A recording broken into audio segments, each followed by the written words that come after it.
sa akin. Linisin mo sana ang aking karunungan at patawarin mo ang aking kasalanan. Ako'y kaawaan, o mahal kong Diyos, sangayon sa iyong kagandahang loob. Mga kasalanan ko'y iyong pawiin, ayon din sa iyong pag-ibig sa akin.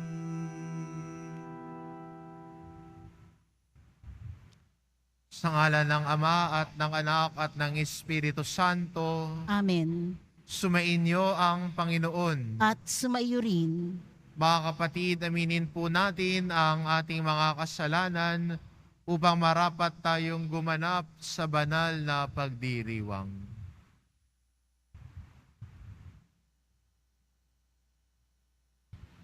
Inaamin ko Sa makapangyarihang Diyos at sa inyo mga kapatid, na lubha kong nagkasala sa isip, sa salita at sa gawa, at sa aking pagkukulang, kaya isnasamo ko sa mahal na Birheng Maria, sa lahat ng mga anghel at mga banal, at sa inyo mga kapatid, na ako'y panalangin sa Panginoong ating Diyos. kaawaan tayo ng makapangyarihan Diyos, patawarin tayo sa ating mga kasalanan, at patnubayan tayo sa buhay na walang hanggan. Amen.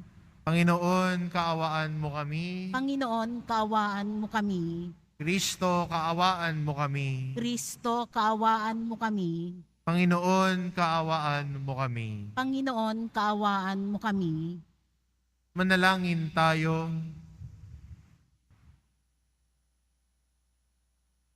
Ama naming makapangyarihan, silayan mo ang kalooban naming pinababanal ng kusa naming pagpapakasakit para sa pagbabagong buhay. Paunlakan mong pakinggan ang aming mga kahilingan. Pakundangan sa pagbubunsod mong ikaw ay aming paglingkuran sa pamamagitan ni Hesukristo kasama ng Espiritu Santo magpasawalang hanggan. Amen. Maupo muna po ang lahat.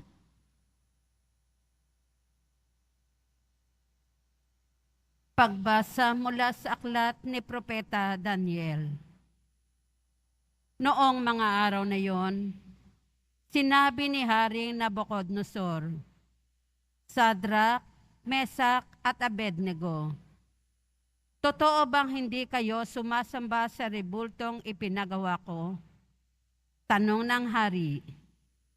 Iniuutos ko sa inyong sumamba kayo sa ipinagawa kong rebulto sa sandaling marinig ninyo ang tunog ng mga instrumento.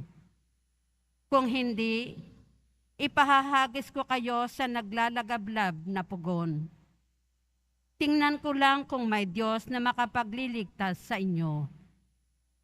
Sinabi ni Sadrak, Mesak at Abednego, Mahal na hari, wala po kaming itututol sa inyo tungkol sa bagay na ito.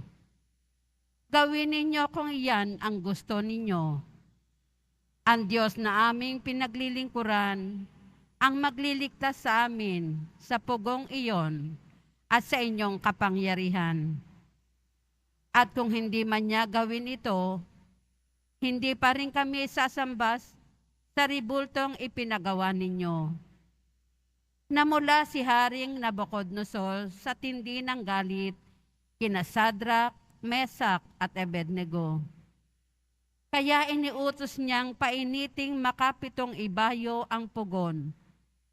Iniutos din niya sa pinakamalalakas niyang tauhan, nagapusin sina Sadrak, Mesak at Abednego at ihagis sa apoy.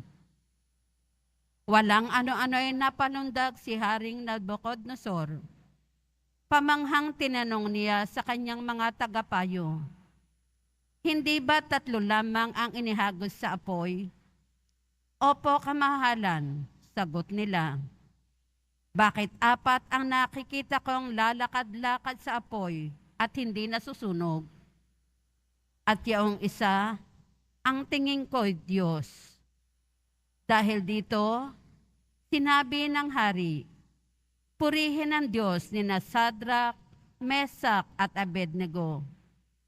Nagsugo siya ng anghel upang iligtas ang mga lingkod niyang ito, naganap na nanalig sa kanya. Hindi sinunod ng mga ito ang aking utos. Ginusto pa nilang sila'y ihagis sa apoy, kaysa sumamba sa Diyos-Diyosan. Ang salita ng Diyos. Salamat sa Diyos. Purihin at ipagdangal ang Diyos magpakailanman. Purihin at ipagdangal ang Diyos magpakailanman. Pinupuri ka namin, Panginoon, Diyos ng aming mga ninuno. Karapat-dapat kang ipagdangal at dakilain magpakailanman. Purihin ang iyong banal at maluwalhating pangalan. Nararapat purihin at ipagdangal magpakailanman. Purihin at ipagdangal ang Diyos magpakailanman. Purihin ka sa iyong banal at marangal na tahanan. Lubhang karapat dapat kang awitan at dakilain magpakailanman. Purihin at ipagdangal ang Diyos magpakailanman. Purihin ka na nakaluklok sa maringal mong trono. Karapat dapat kang awitan at dakilain magpakailanman. Purihin at ipagdangal ang Diyos magpakailanman. Mula sa iyong luklukan sa ibabaw ng mga kerubin, nakikita mo ang kalaliman, ang daigdig ng mga patay. Karapat dapat kang purihin at dakilain magpakailanman. Purihin at ipagdangal ang Diyos magpakailanman. Purihin ka sa buong sangkalangitan. Karapat dapat kang awitan at dakilain magpakailanman. Purihin at ipagdangal ang Diyos magpakailanman. Magsitayo na po ang lahat.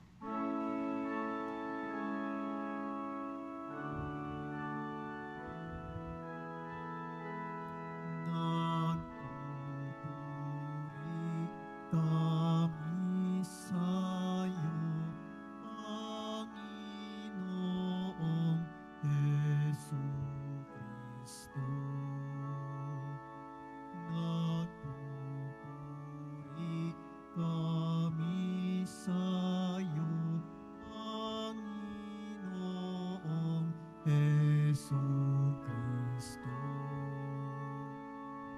Mapalad ang nag-iingat sa kaniyang pusong matapat, ng salitang nagbubuhat sa buong Diyos ng liwanag, sa tiyag ay aaning ganap. Nagpupuri kami sa'yo, Panginoong Jesucristo. Sumainyo ang Panginoon, At sumayo rin. ang mabuting balita ng Panginoon ayon kay San Juan. Papuri sa iyo, Panginoon. Noong panong iyon, sinabi ni Jesus sa mga Hudyong naniniwala sa Kanya, kung patuloy kayong susunod sa aking aral, tunay ngang kayo'y mga alagad ko. Makikilala ninyo ang katotohanan, at ang katotohanan ang magpapalaya sa inyo. Lahi kami ni Abraham, tugon nila, at kailan may di kami naalipin ni numan. Paano mo masasabing palalayain kami? Sumagot si Jesus, tandaan ninyo, alipin ng kasalanan ang lahat ng nagkasala. Ang alipin ay hindi kabilang sa sambahayan, sa habang panahon. Subalit ang anak ay kabilang magpakailanman. Kapag kayo'y pinalaya ng anak, tunay nga kayo'y malaya. Nalalaman kong lahi kayo ni Abraham. Gayon may pinagsisikapan ninyo akong patayin, sapagkat walang pitak sa inyong puso ang aral ko. Sinasabi ko ang aking nakikita sa aking ama. Ginagawa naman ninyo ang inyong narinig sa inyong ama. Sumagot sila, si Abraham ang aming ama. Kung kayo'y mga anak ni Abraham, tutularan ninyo ang kanyang ginawa, ani Jesus. Ngunit pinagsisikapan ninyo akong patayin.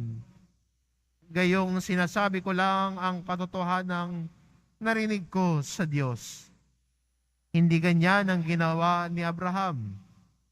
Ang ginagawa ninyo'y tulad ng inyong ama. Hindi kami mga anak sa labas, tugon nila. Ang Diyos ang aming ama.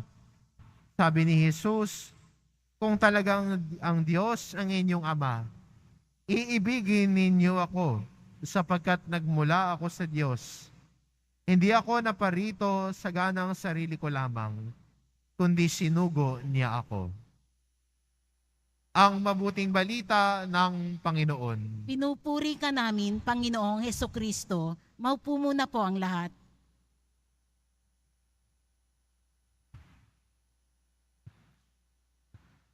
Ang tao nakikinig sa salita ng Diyos ay nakikilala ang Diyos. Hindi ba gano'n naman pag nakikipag-usap tayo? Pag nakikipag-usap tayo at kilala natin ang kausap natin, na pamilyar sa atin yung kanyang tinig.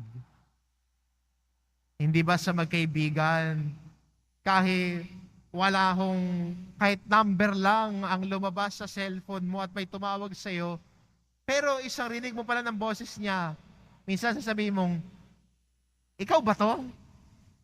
May tatanong na, namumukaan mo na, nabobosesan mo na yung kausap mo.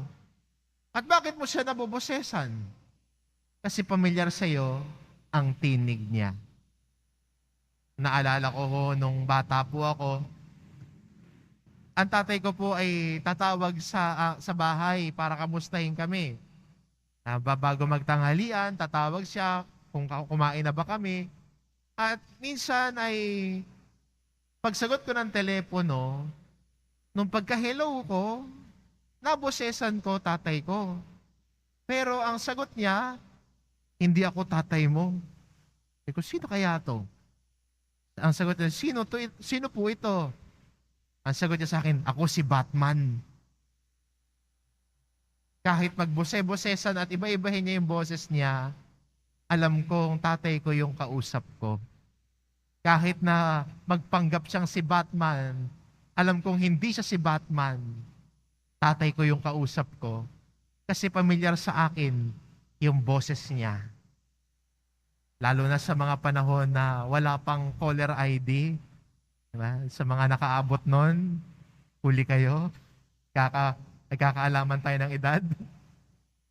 Pero mabosesan mo lang, alam mo ang tunog ng kanyang boses. Alam mo ang tinig niya dahil nagmumula ito sa isang ugnayan. Ganon din sana tayo sa Diyos. Pamilyar tayo sa tinig ng Diyos dahil meron tayong ugnayan sa Diyos. Alam natin ang boses ng Diyos, alam natin ang kanyang aral at turo dahil may ugnayan tayo sa Diyos. Kaya ang sabi ni Jesus doon sa mga nakikinig sa kanyang Hudyo, kung talagang nakikinig kayo sa Diyos, kung talagang anak kayo ni Abraham, papakinggan ninyo ako. Alam ninyo yung sinasabi ko, kasi ang sinasabi ko ay mula sa Diyos. Ito sinasabi ni Jesus sa mga nakikinig sa Kanya. Pero tila'y hindi yata nila alam ang tinig talaga ng Diyos.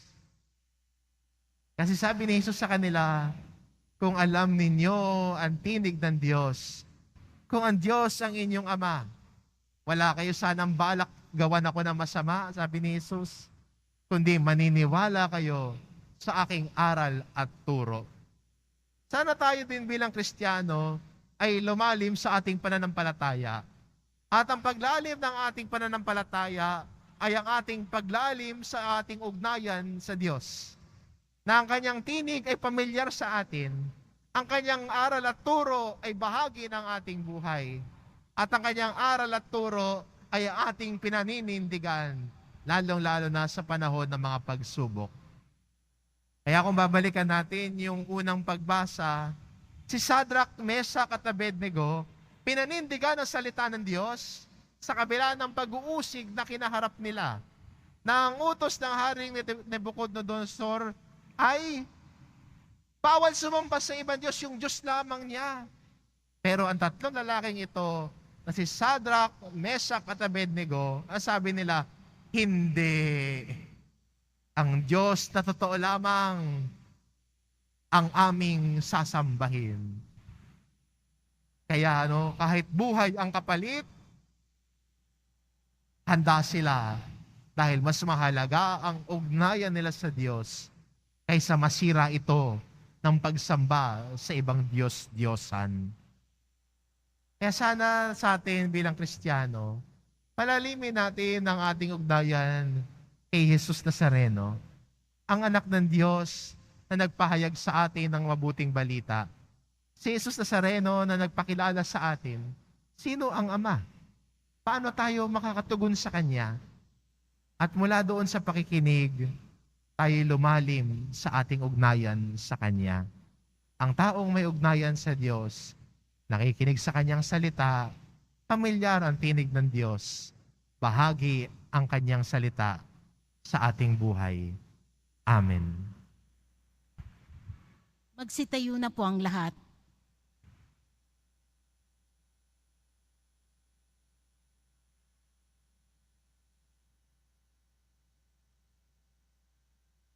Minamahal ko mga kapatid, ang Diyos ang walang hanggang pinagmumulan ng katotohanan, kalayaan at lakas. Hilingin natin sa Diyos na loobin niyang matamo natin at ng lahat ng tao ang kaganapang ninanais niya para sa atin. Ang ating itugon, Ama, gawin mo kaming ganap.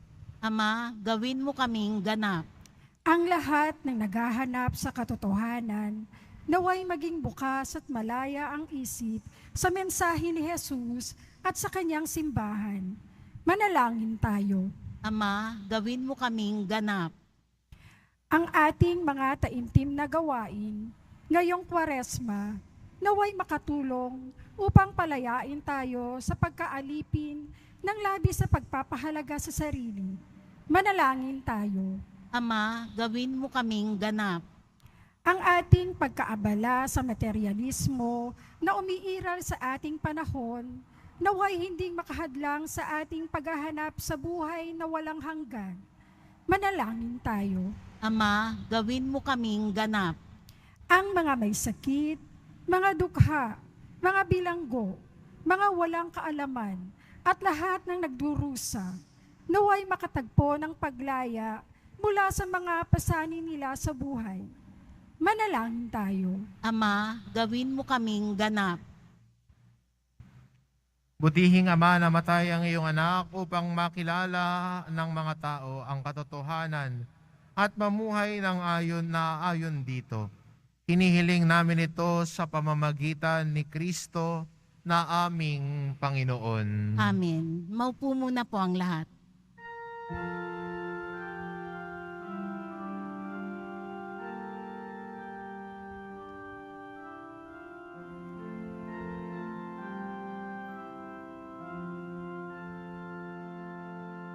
Sa pagsunod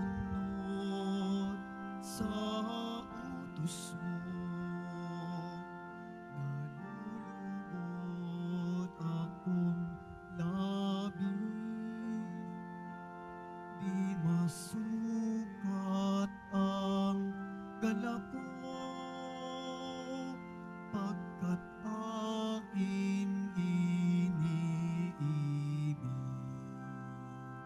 Sa iyo, Ama, aming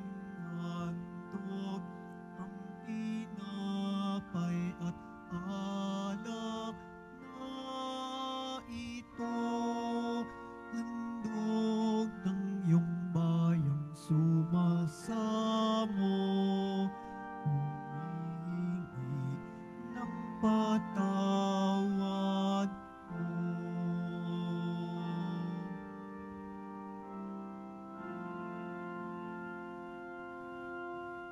Magsitayo na po ang lahat. Manalangin kayo mga kapatid upang ang paghahain natin ay kalugdan ng Diyos amang makapangyarihan. Tanggapin nawa ng Panginoon itong paghahain sa iyong mga kamay, sa kapurihan niya at karangalan sa ating kapakinabangan at sa buong sambayanan niyang banal. Ama naming lumikha, maitalaga nawa namin sa iyo ang gagawing paghahain ng iyong ibinigay upang aming mayaalay din sa layuning aming sambahin ang ngalan mo, upang ang kagalingan namin ay makamtan mula sa iyo sa pamamagitan ni Hesukristo kasama ng Espiritu Santo magpa sa walang hanggan. Amen. Sumainyo ang Panginoon. At sumaiyo rin. Itaas sa Diyos ang inyong puso at diwa. Itinaas na namin sa Panginoon. Pasalamatan natin ang Panginoong ating Diyos. Marapat na siya ay pasalamatan. Ama naming makapangyarihan, tunay ngang marapat na ikaw ay aming pasalamatan sa pamamagitan ni Hesukristo na aming Panginoon, sa pagpapakasakit ng giliw mong anak, ang sangkatauhay minarapat mong magpahayag ng iyong dakilang pag-ibig sa lahat, na pawang nais mong tubusin ng Mesiyas. Sa harap ng iyong kadakilaan, kapos ang dila naming magsaysay, sa pag-ibig na makapangyarihan, sa krus ay itinanghal. Sa krus ipinasyang patawarin ang mga tao. Sa krus nagtagumpay ang ipinakong Kristo. Kaya kaisa ng mga anghel na nagsisiawit ng papuri sa iyo, nang walang humpay sa kalangitan, kami nagbubunyi sa iyong kadakilaan. Santo, Santo, Santo, Panginoong Diyos ng mga hukbo, napupuno ang langit at lupa ng kadakilaan mo. O sana sa kaitaasan, pinagpala ang naparirito sa ngalan ng Panginoon. O sana sa kaitaasan, dumud po ang lahat. Ama naming banal, ikaw ang bukal ng tanang kabanalan, kaya't sa pamamagitan ng iyong Espiritu, gawin mong banal ang kaloob na ito, upang para sa amin maging katawan at dugo ng aming Panginoong Jesucristo. Bago niya pinagtiisang kusang loob na maging handog, hinawakan niya ang tinapay, pinasalamatan kanya, pinagati-hati niya iyon, iniabot sa kanyang mga alagad at sinabi, "Tanggapin ninyong lahat ito at kanin. Ito ang aking katawan na iahandog para sa inyo."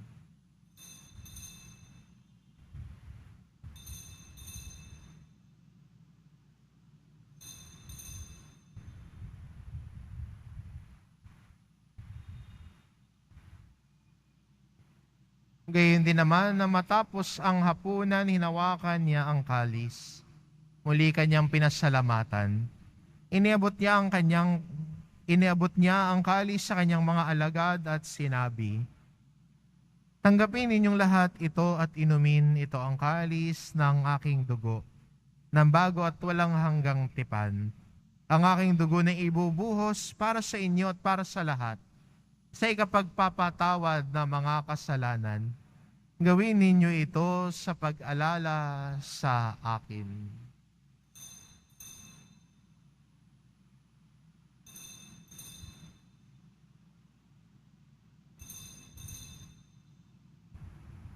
Magsitayo na po ang lahat.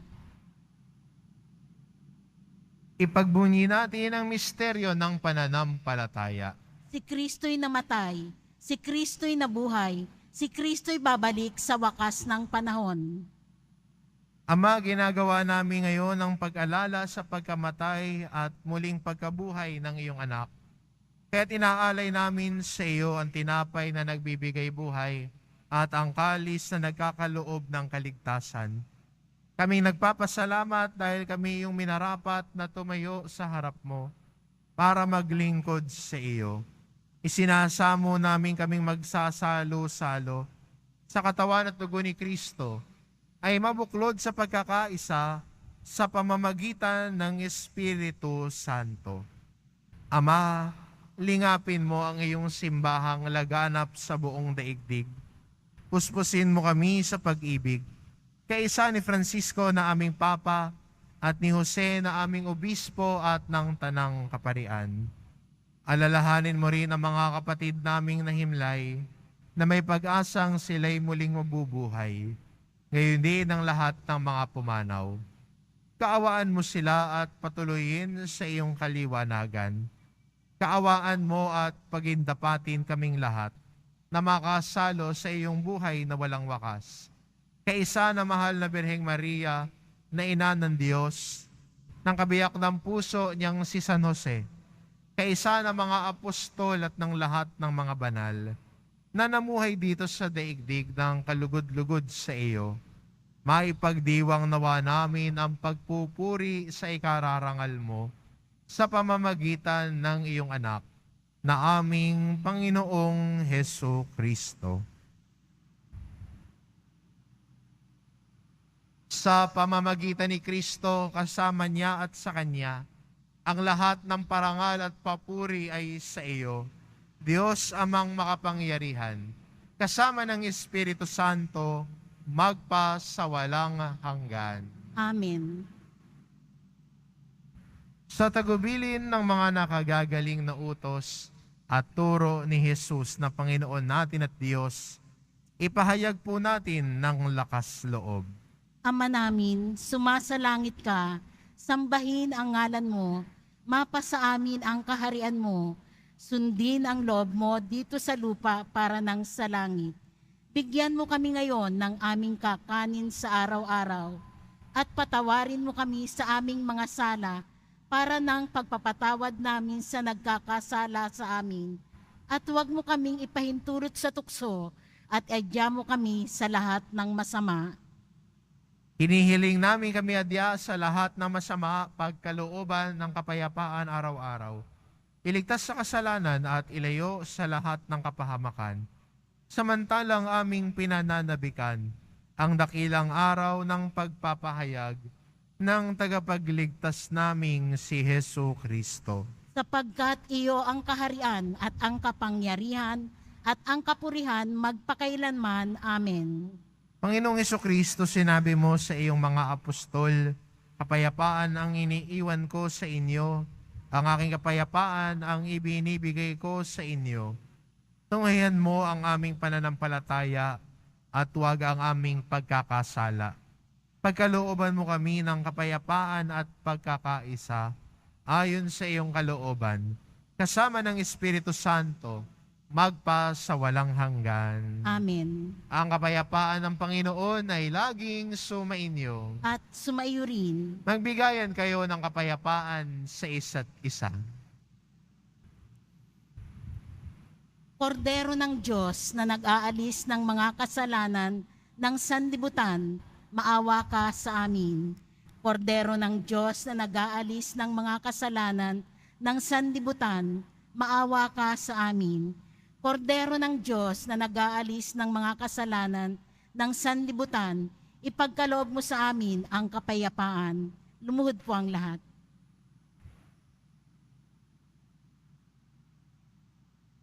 Ito ang kordero ng Diyos, ito nag-aalis ng kasalanan ng sanlibutan. Mapalad ang mga inaanyayahan sa kanyang piging. Panginoon, hindi ako karapat-dapat na magpatuloy sa iyo, ngunit sa isang salita mo lamang ay gagaling na ako.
Na po ang lahat.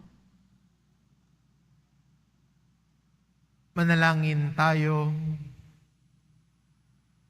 Ama naming mapagmahal, sa pakikinabang namin, kami iyong binigyan ng kagalingang dulot ng aming pinagsaluhan.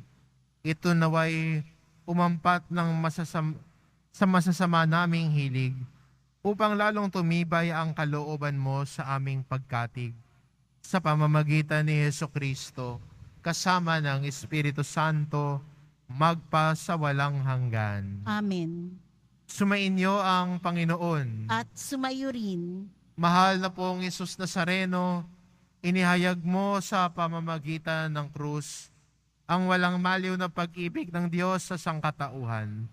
Pakinggan mo ang kahilingan ng iyong angka na nagsusumamo sa iyo. Makamtanawa nila ang iyong katugunan at tanggapin ang kasagutan na may utang na loob na tinatanaw.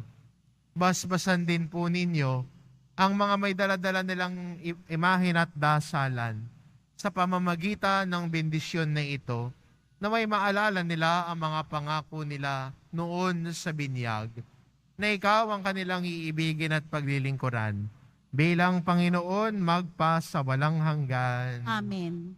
At pagpalain kayo ng ating mapagmahal na Diyos, ang Ama at ang Anak at ng Espiritu Santo. Amen. Umayo kayo, taglay ang kapayapaan ng poong Jesus Nazareno. Salamat sa Diyos.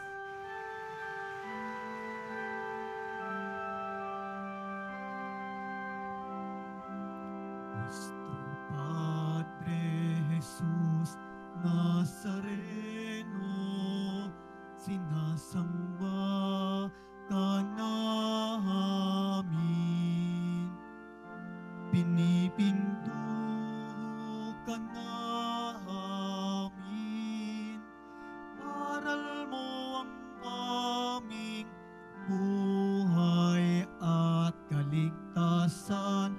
Nuestro Padre Jesus Nazareno, iligtas mo kami sa kasalanan. Ang krus mong kinamatayan ay sagdisag ng aming kaligtasan.